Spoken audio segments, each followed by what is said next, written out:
I've got a role model, somebody who actually cares about me and somebody who knows something about me. You're a kids coach and I'm an academy coach, and therefore I'm better than you. And that's not always the case at all. But we're losing that real grassroots family that a lot of GAA clubs and other places actually had.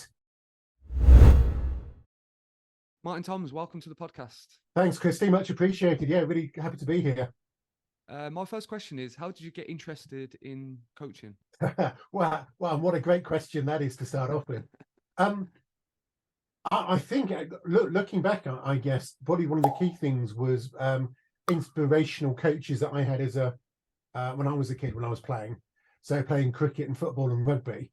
Actually being really lucky to have a couple of guys who were really inspiring, who made me not just improve as a player, but actually think about it a little bit more. And I think there's an element, probably as there is with all of us who are coaches, of wanting to give back.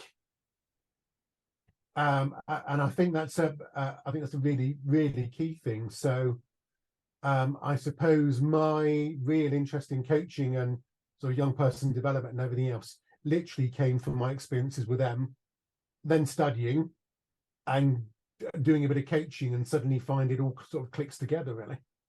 What do you think the most important qualities of a good coach is then? If you've studied it and obviously you've practiced it, what do you think the good qualities are in terms of there's some really interesting research out there that's been done historically, looking at what people look for in a coach. Personally, I would say it's going to probably be sort of an element of empathy, as well as the ability to enthuse, I guess. There are lots of really good coaches out there who I'm sort of going to go and talk about the old 4x4 matrix and everything else as we go, who are really good with particular age groups, and they seem to click. Now, I guess that's quite interesting. Coming from an education background, those of us who've been in education, we get on better with particular age groups. I've no idea why, but it just seems to work. So actually, I think one of the key things is finding the age group that you work best with.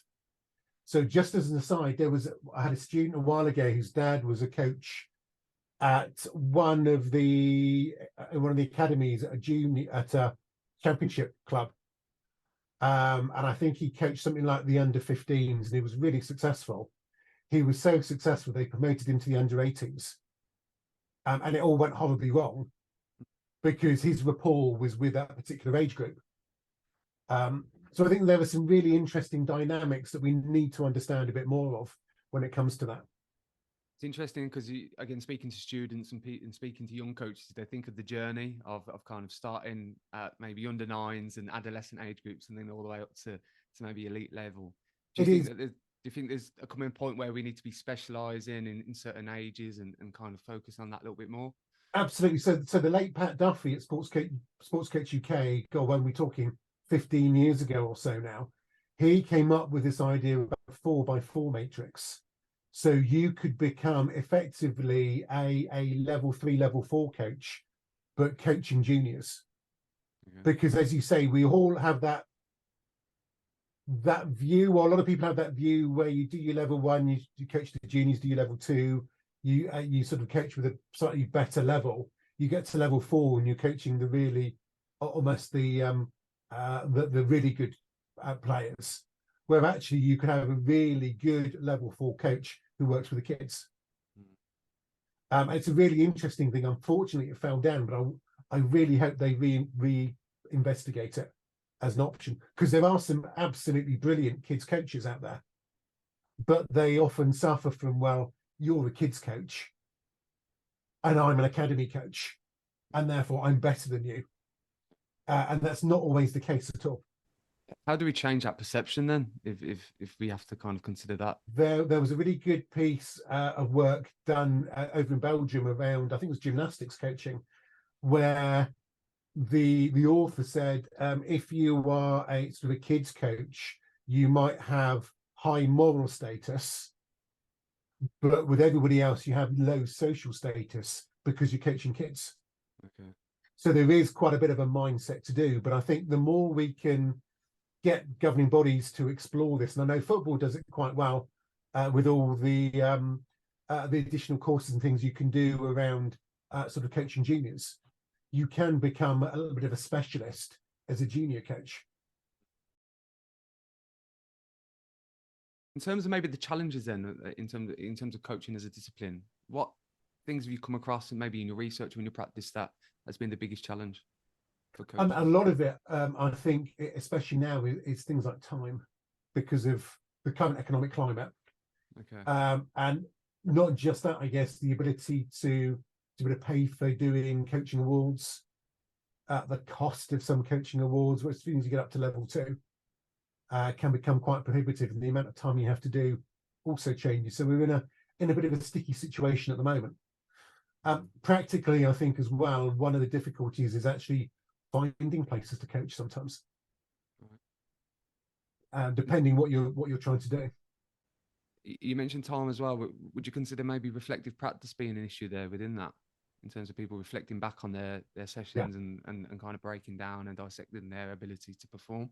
No, I think that's a really good point. I think we've all suddenly become quite time poor for some reason, so the ability to do that becomes an issue. So the tick box, if you like, of doing a coaching award, it's only level 1 and everything else, which obviously is an important thing because of volume of numbers.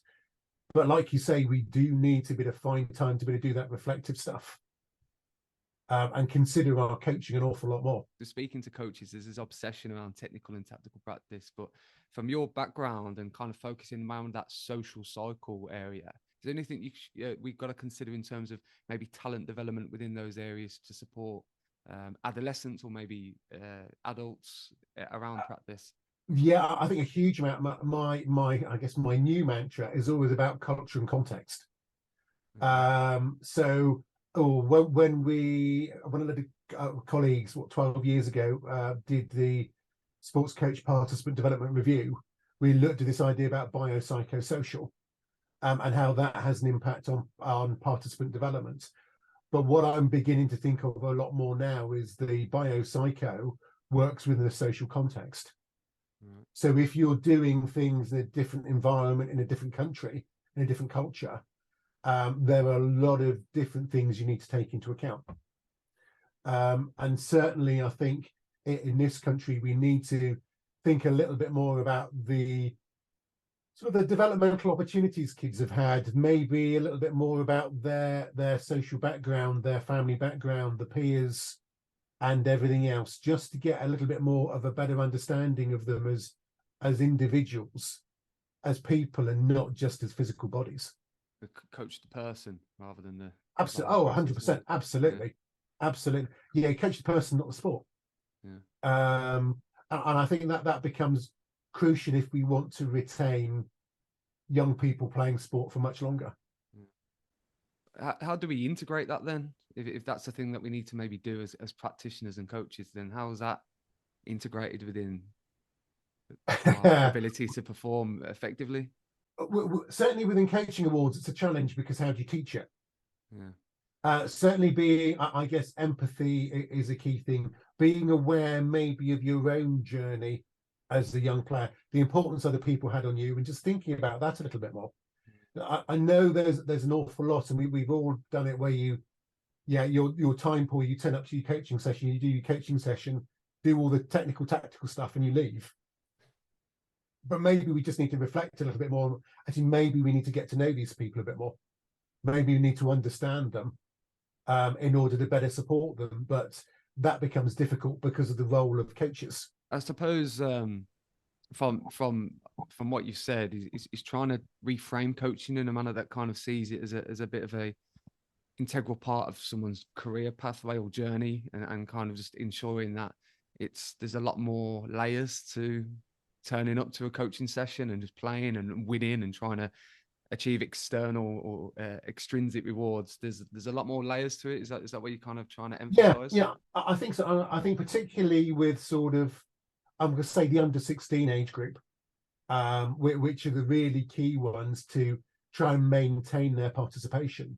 So beginning to understand those kids is one of those key things. So I know just before the podcast started, we talked a little bit about sort of the GAA over in Ireland, and actually that community-based level sport, where you may know your coach, or your coach may know you from within the community, actually helps an awful lot with that cohesion and that participation. There's somebody who knows something about you and can support you, is a much stronger prospect.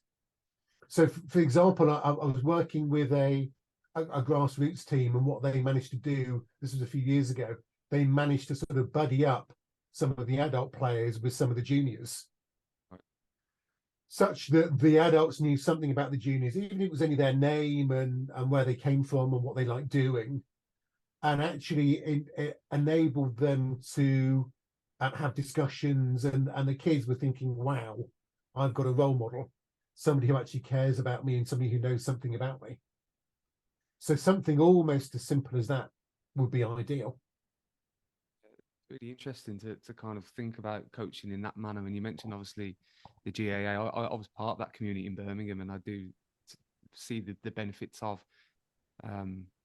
community integration within coaching practices and how that can be effectful, you know, away from the sport. And it's like a lifelong journey, really, a lifelong skill that's kind of transferable into other areas. You know? Absolutely. One of my big fears, and I will say this now at the moment with the economic climate we're in, are the number of small community clubs who are disappearing because of the cost of everything. Some are amalgamating, some are just going completely. And so we've got a sort of, what we're ending up with in some cases are clubs with more kids, taking more kids from different places who don't have that community feel anymore. So the clubs are doing right by doing as much coaching as they can do, but we're losing that real grassroots family feel that a lot of GAA clubs and other places actually had. And we need to think of a way of trying to instill that back again. The benefits of playing multiple sports. I know you've researched into this area around early specialisation. Why should that be emphasised in terms of youth development? I mean, there is a plethora. There is a lot of research that's been done on this, not just in the UK, but certainly abroad. I mean, the key thing about sampling a range of sports is avoiding burnout, avoiding dropout, avoiding injury. So actually creating a more holistic sporting individual.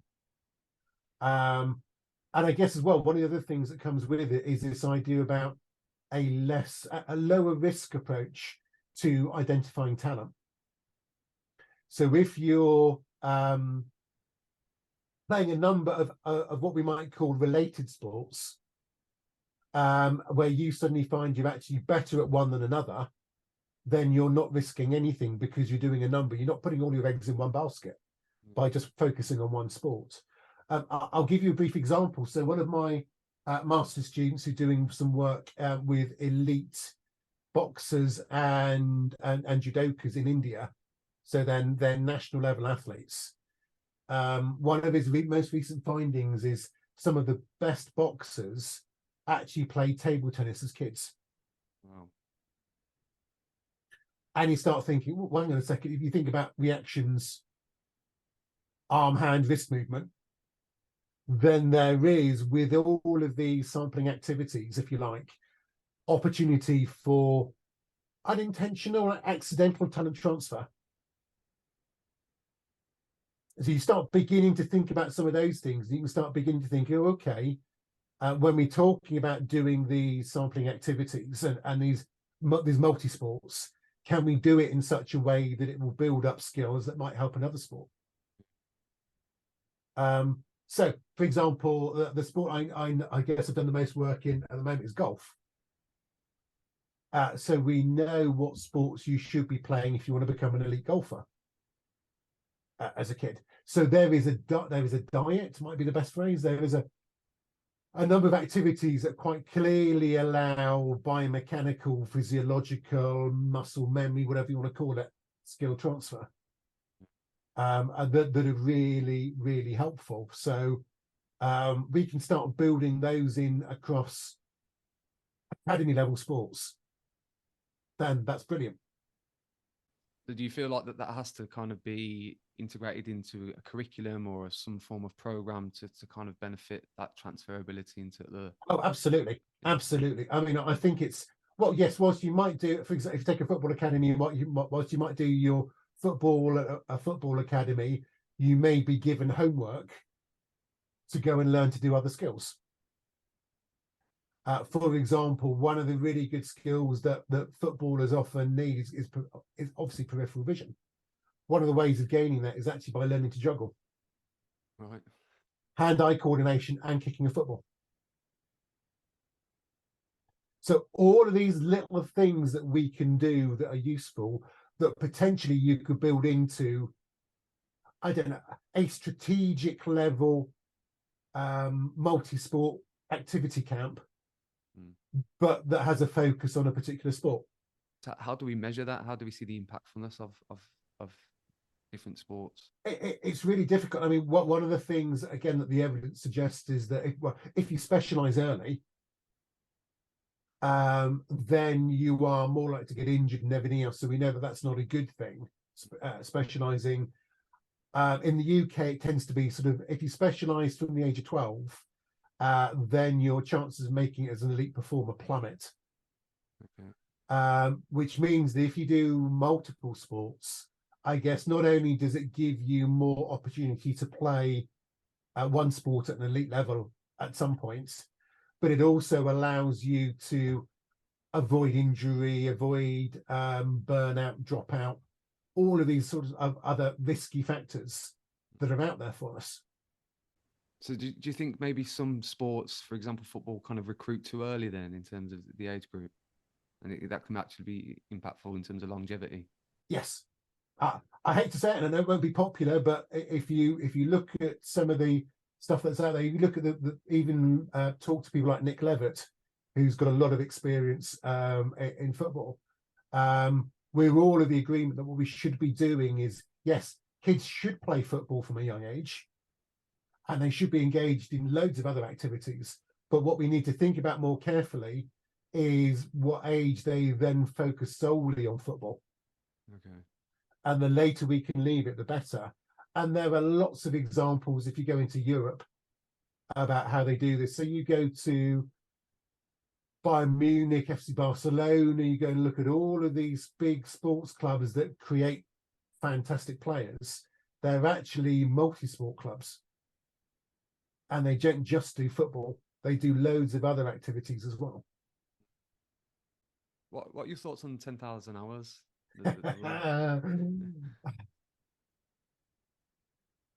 Like anything else that has a number to it, it's a handy number. There is no evidence for it whatsoever. Really? Yeah, again, looking at we can go for 10,000 hours. There's no guarantee we're ever going to make it as an elite performer. So not only does it not guarantee you becoming an elite performer, but it can be done in less than 10,000 hours. It can take longer. One of the issues is that the late Anders Ericsson, who came up with the theory in the first place, it was all based around music. And music is a closed skill activity. Unfortunately, then the media got a hold of it and took it up, and it became all about sport as well, about becoming an elite performer. But his point was, this is all about practicing a closed skill. So going back to my analogy, if you juggle for 10,000 hours, you're going to be a damn good juggler because it's a closed skill activity. But if you try and do an activity that involves other people, then that makes it even more difficult. So it's not as if the pianists had to run around and chase the piano whilst trying to do their 10,000 hours and play some music on it. So the 10,000 hour thing is a myth. Unfortunately, it's problematic. And unfortunately, there are some footballing organisations who jumped on the bandwagon and said 10,000 touches. but there is no evidence whatsoever for 10,000 hours. A little bit like doing 10,000 steps or eating your 7 a day. The evidence for all of those things are pretty sketchy. So if there's no evidence of that, and if we're being critical, which we are, then how do we develop a positive learning environment? How do we develop elite athletes or elite groups? Again, we have to do it individually. Everybody's different. Everybody comes in with a different level of skills. So if you imagine if you had if you had a young footballer who'd never really played very much, the level of need that they would have is going to be completely different to somebody who played a lot of related sports and activities. I'll take the example of Jack Butland. Okay. Great goalkeeper until he got injured. Great goalkeeper.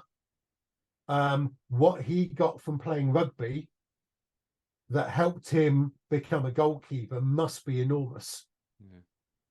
All of those skills that you've got of running towards people and diving at them,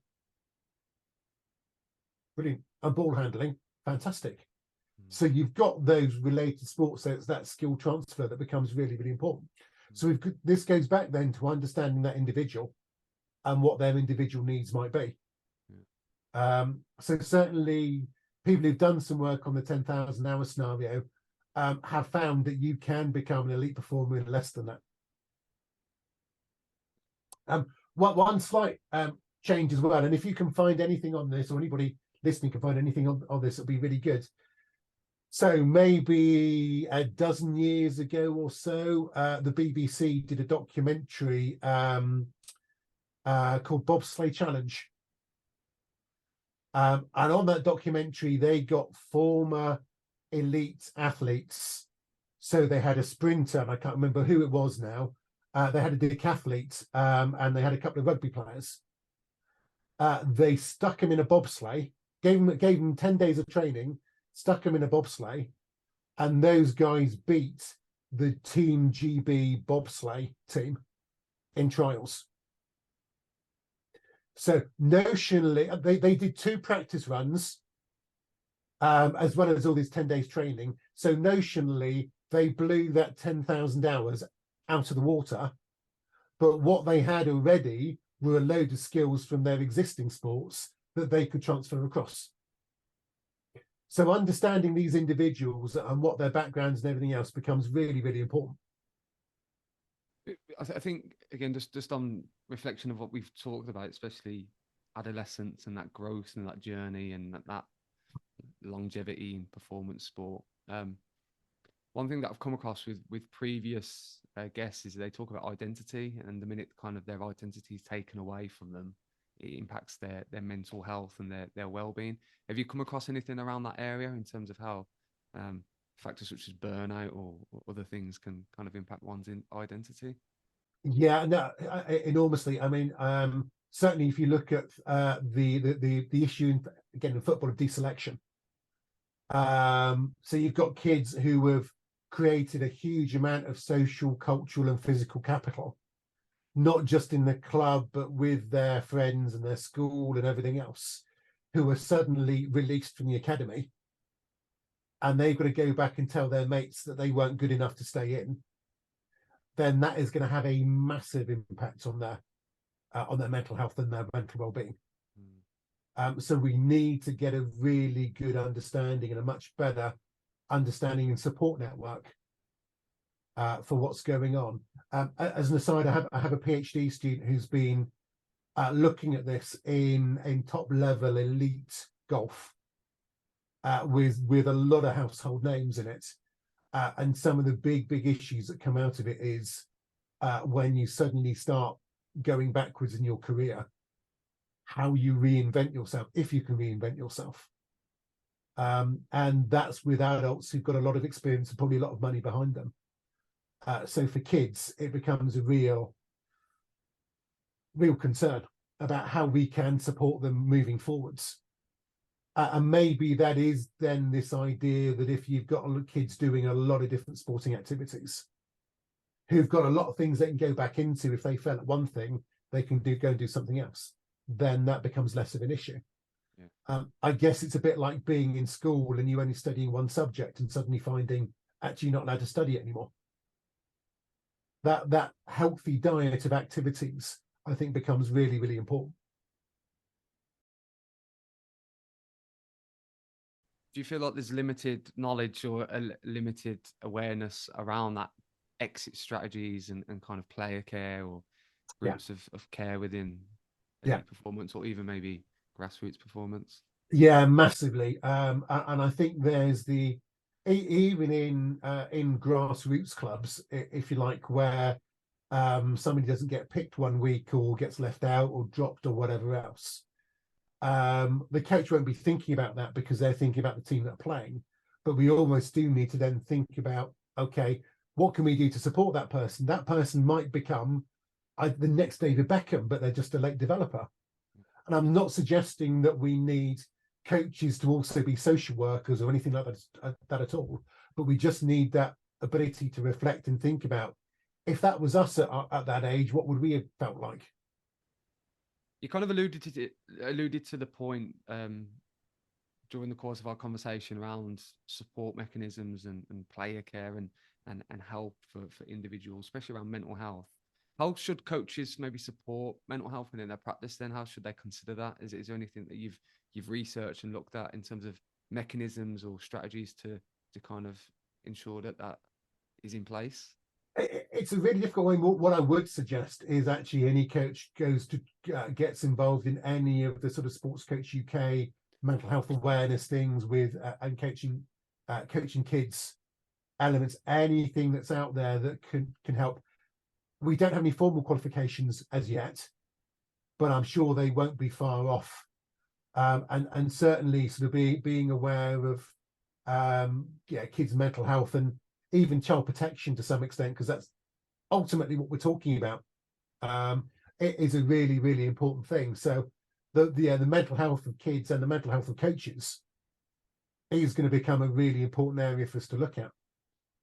Do you think because of the nature of coaching and it can be quite competitive, people are kind of fearful of opening up about their weaknesses and kind of talking about what they need to improve on? I know you see that a lot Yeah. within football. There's a kind of an ego element to it as well.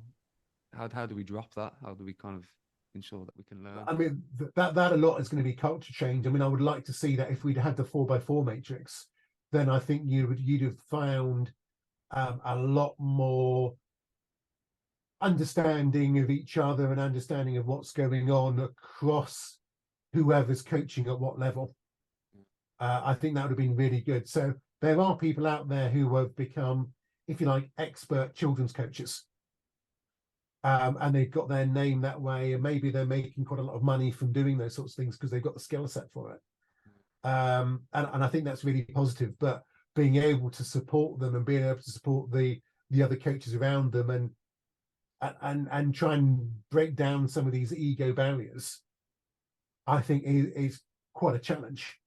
Again, it's a really interesting point. Thinking about the hyper masculinity of cultural sports, rugby, maybe football, and kind of breaking those barriers down. It seems to be a consistent challenge for people to open up about mental health and show some form of vulnerability to kind of enable to them to improve. It's strange how then things work out and how those cultural factors impact elite sport or performance. And I do wonder at the grassroots level how much that goes back to what we were saying earlier about this sort of this local community / family, where the social support networks in your local club, again going back to GAA and how that would work, are much closer. So it's easier to open up and talk to people than it is if you're turning up for a couple of sessions a week and then doing a couple of hours and then leaving again. What about parents then, Martin? Well, we kind of know that we need to maybe play a range of different sports and specialize later on in our development. We need to consider, we mentioned culture then. How do we educate parents? Because I'm sure that parent has a massive factor on the longevity or the journey of a young person or a young adult. I'm sure we have to educate them to kind of. I mean, they are central to all of this, I guess, because they're the ones who ultimately, certainly as kids are growing and developing, pay for them, they transport them, they encourage them, and they engage with them. So we do need to try and get that message out about, not trying to live vicariously through their children, and more often than not, giving those kids a wide range of experiences. It's a challenge because probably it's more convenient just to do one sport, and one sport just takes maybe one night a week, where doing 3 or 4 might take 3 or 4 nights a week. So there are practical things that we also need to be aware of. And again, I wonder if this sort of then plays into the hands of a lot of the sports clubs in Europe are multi-sport clubs. You go to one place and you can do loads of activities. In this country, whilst our strength is often we have a single sport club that's really good, it's also our Achilles heel. Because if you want to play more than one sport, as we did, I'm sure as kids, then we'd have to go to 3 or 4 different locations in order to do it. And that means that there's a cost, there's a time that then makes these parents think, oh, maybe we'll just focus on 1 or 2. So as well as the notional 10,000 hours, if I can get my kid to do 10,000 hours by the time that they're 10, they'll be playing for England. As well as this convenience thing, then I think we've got a broader cultural shift that's going on. There is also some evidence, particularly I think it's actually in Ireland, that things like triathlon are becoming more child friendly than club sport, only because a parent can do the activity with a child in triathlon, running, cycling, and swimming, but they can't be on the pitch with them if they're doing that. So we've almost got that little bit of a shift of activities, if you like. I suppose I think the key word is accessibility to those different sports. That can be a challenge, especially, you think of society and the issues that we see at the moment with cost of living, etc. I suppose that's even more of a challenge now. Yeah, indeed. And I think, and Joe Baker and colleagues over in Canada made this point really well, actually, where they were pointing out that it's fine to say go and do a load of activities, but they might not be accessible and they may not be affordable. So we need to really think about what we can do to support that. And maybe that's part of our education system as well. Can schools offer a lot more activities for these kids to go off and do multiple activities rather than focus on one? Or is it just this perception that they want to be really good at just doing one, and therefore we're just going to only do one, and you start risking stuff? Last question, Martin.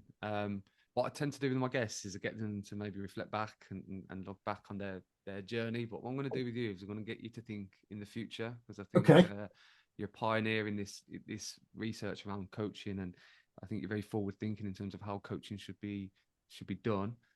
Where do you see the future of coaching, and what would it look like maybe the time you've kind of come to the end of your academic journey and kind of put your feet up? In a nice way. I hope that never happens, but that's another story. I really hope that what we get to in coaching, a little bit like education, is a better understanding of how we as individuals may want to specialize in coaching a particular age group and a particular ability group. Because what I think we need to do is utilize our skills. Now, anybody listening, and you yourself, and I know people who are brilliant coaches in a particular age group. For some reason, it just clicks. Right. In the same way that anybody who's a teacher will go into a particular teaching age because there is something that just clicks for them. So what I would really like to see and hope will happen will be some kind of differentiation as we develop our coaching programs and everything else that's on there around age groups within sports and maybe across sports, about age groups and also ability levels. And I think that would be really good. So we do have people who become elite coaches for the under nine starters, or however we want to talk about it. So really revisit that 4x4 matrix. That would be how I would really like to see it go. And I'd like to see governing bodies really think about that a lot more. Because as we were saying earlier, what I don't want to see are people doing level 1, level 2, level 3, level 4, thinking it's a linear journey on the type of person that you might coach and their ability level, but actually think about where they can make the biggest difference and where they can make the biggest retention level with the kids that they coach. Is that model in place anywhere else in the world? No. Not that I'm aware of, no. Not that I'm aware of. I think there are probably some countries, and I'm thinking probably about Australia, New Zealand, where they may have less of a status issue about who coaches, and they actually do have almost like elite junior coaches. As in not the coach, sorry, I'll change that to notionally level 4 junior coaches who are excellent coaches, all the knowledge, everything else, and they can inspire a 9-year-old, a 10-year-old to then go on to go and join an expert or an elite, whatever you want to call them, level 4 under 12 coach. They've got the skills, and it's not this thing about becoming a level 1 is the really beginners, and the level 4 being the really good players. The danger I think we have with that as well is, if you think about it, if we always put our level 1 coaches, our least experienced, our least qualified coaches, with the most vulnerable age kids, then we've got a problem. I don't know about you, but if I was going to go and see a surgeon, I'd want to make sure I had the most qualified, most experienced surgeon and not their junior if I was going to have an operation. So why don't we think about that for kids and coaching? Really interesting, actually, to kind of just change the mindset and the thought process around that. Yeah, it's the NGBs. There are people in the NGBs who understand, who get it, but we've got to get that message through, and maybe it's organisations like Sports Coach UK, UK Sport, that can really help develop this sort of thing. Martin, thank you for your time today. Where can we find you? Are you on social media? Yeah, you can find me on Twitter at Dr. Martin Toms. You can you'll find me at University of Birmingham sort of website and stuff. And yeah, certainly within the book you'll see some stuff and comments. But yeah, more than happy to talk to anybody, ask questions, or get involved in anything to make a difference. I mean, ultimately, that's why I feel my role is. I just want to try and make a difference on what's going on out there, either here or abroad or whatever it is. Anything that will help, anything that will create either an Olympic performer or just somebody who becomes the next coach or club administrator or whatever. That's what the aim is. This is about legacy. It's not about anything else. Absolutely. Thank you for your time. Pleasure. Thank you very much for your time as well, Christie.